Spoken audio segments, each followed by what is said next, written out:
Morning you guys, it's Karen and I'm here filming on my iPhone now.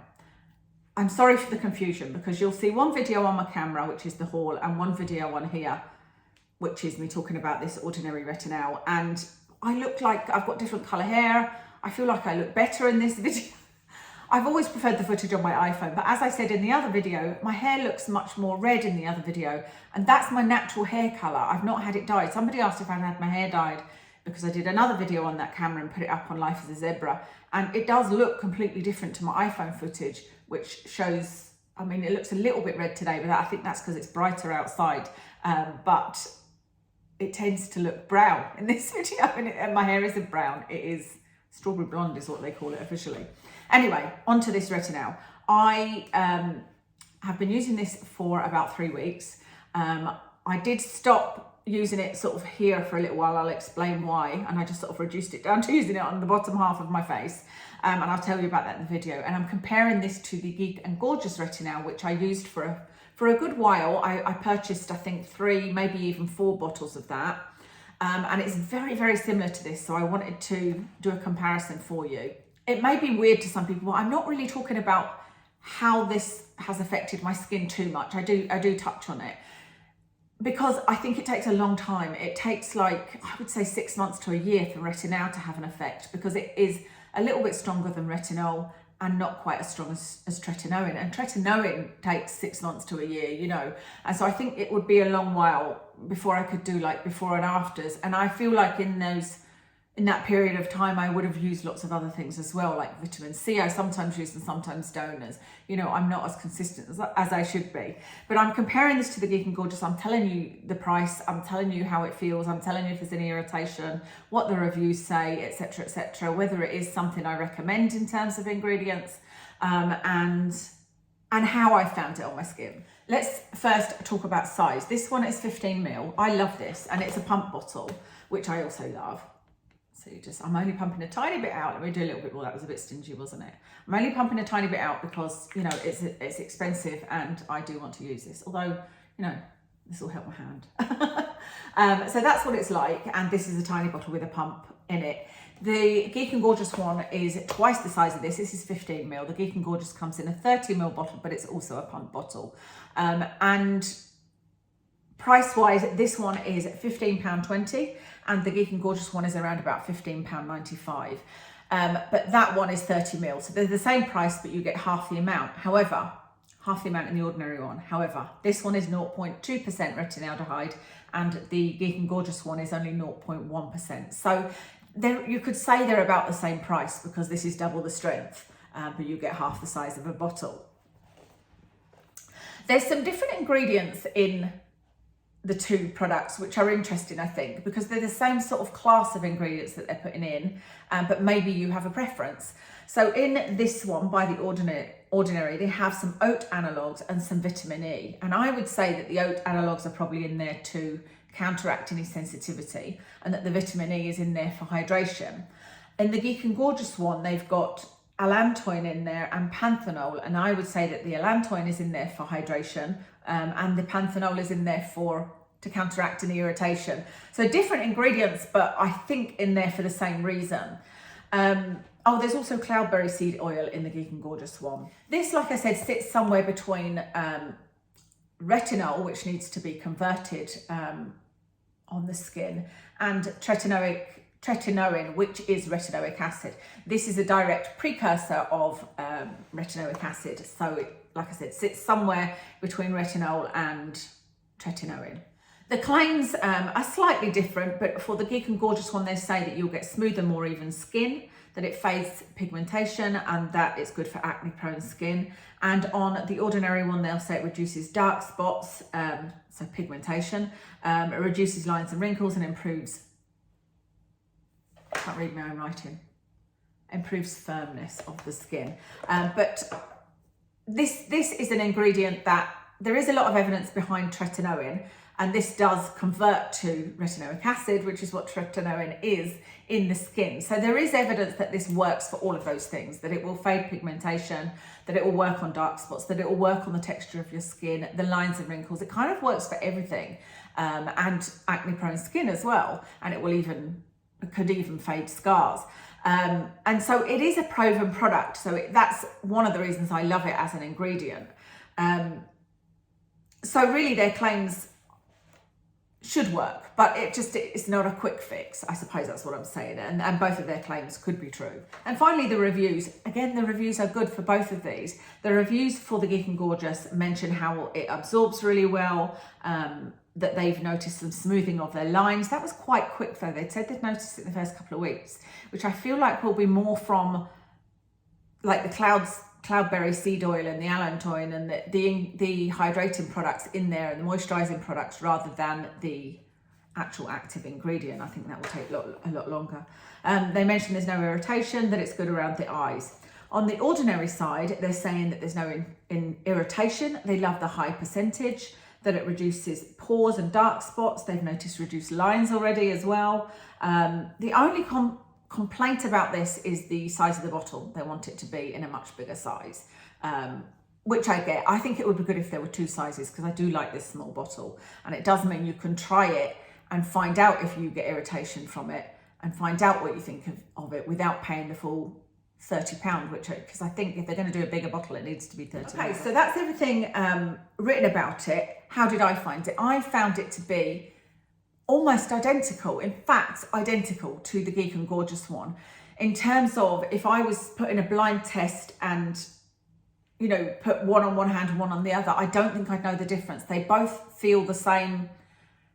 You know, one's not thinner than the other. They both feel the same texture. They both feel really nice going on, actually. They feel like a nice light lotion. They both absorb well. Neither of them irritated my skin. Well, this one may have, I'll tell you about that in a moment. But neither of them irritated my skin going on. This one is a higher potency, remember. And I said about the Geek and Gorgeous one back when I reviewed it that I felt like I could go without moisturiser when I used it, probably due to the allantoin and panthenol and cloud seed berry oil and all of that cloudberry seed oil. But I felt the same about this when I put it on, and this has got the vitamin E and the oat analogues in, which are hydrating. I felt like I could have just left it at that and not put moisturiser on afterwards. I did put moisturiser on though. I notice how fast I'm talking, and by the way, I discovered recently that you can speed up or slow down somebody speaking in your own settings. You're all probably like, yeah, that's been available for years.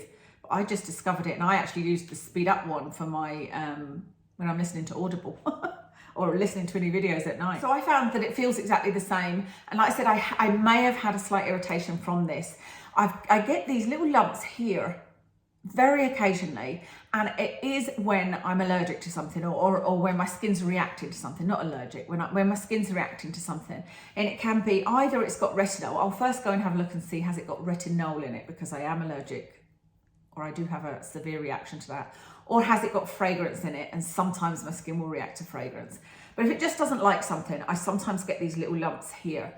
With this, I got one little lump here, just a tiny little lump, but I knew that it was a reaction to this because it was itchy, and this is the only thing I had changed in my routine. And it was just that typical feeling little lump. It's gone away now, and it didn't last very long. It lasted a day or so.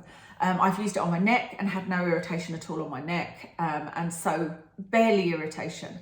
The other thing I would say though is I did use it here. I used it about, like, I would maybe use it here, and I know that it travels, you know, the creams like this travel. So I didn't want to use it too close to my eyes, and I used it up here, but not on my eyelids.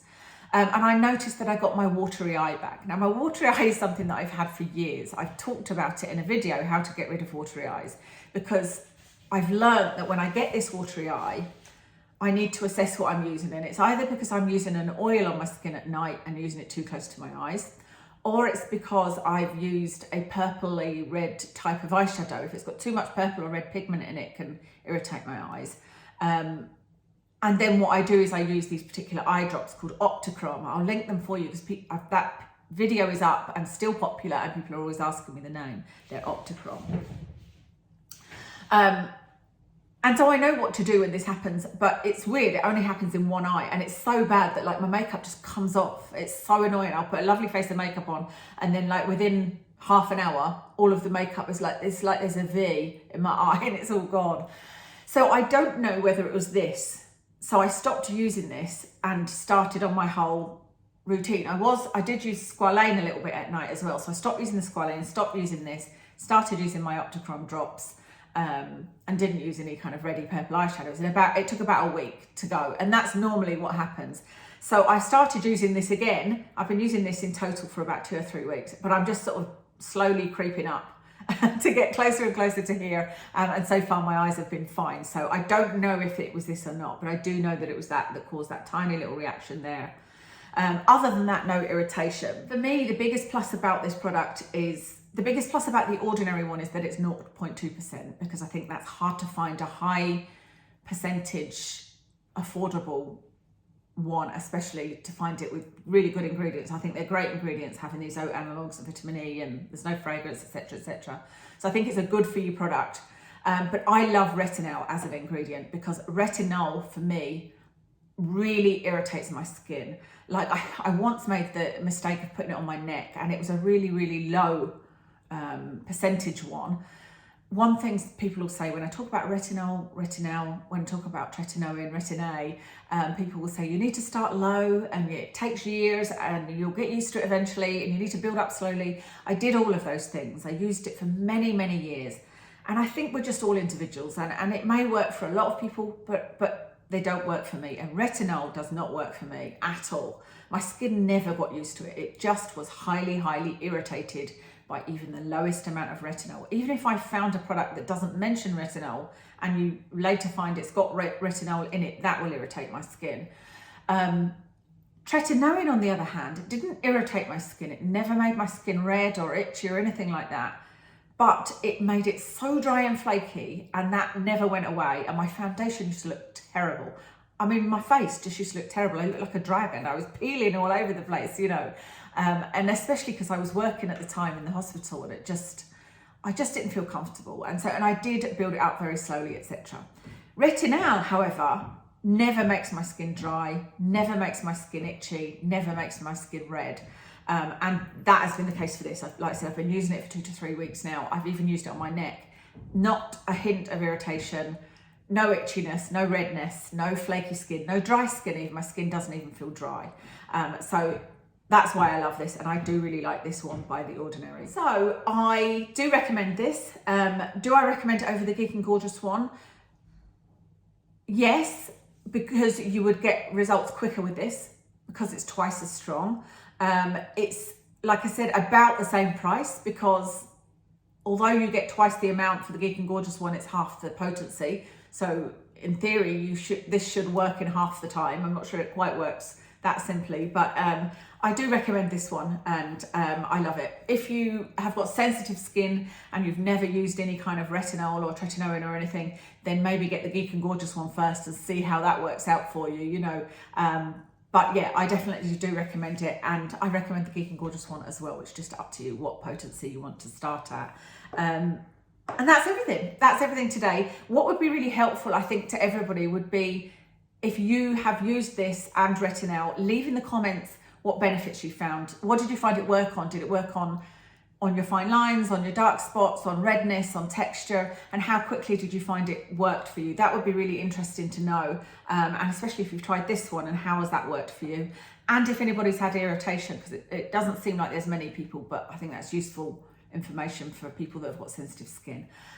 So yeah, all that's left to do is for me to tell you what I'm wearing. I have got on, it's not even a foundation I'm wearing today, it is the Purity CC cream.